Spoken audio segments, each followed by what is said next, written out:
How to change Facebook page name.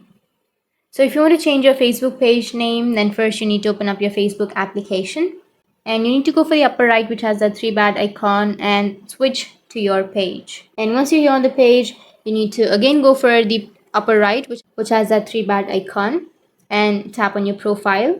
Under your profile, you need to scroll down and go for settings and privacy, and then tap on settings. Under settings and privacy, you need to scroll down and go for page setup. Under page setup, here you will have your name, right? So simply tap on the view option, which is on the right side of that name, and here you will have your name of your page. So if you were to change the name, then you just need to simply remove that name and you can add another name. Once you've added, tap on review change, and once you tap on review change, your page name will be changed. So before changing the name, make sure that you can't change your name again for 60 days. So enter a good name and then tap on review change and your name will be changed. So that's it, and if you have any questions, feel free to comment below. Thanks for watching.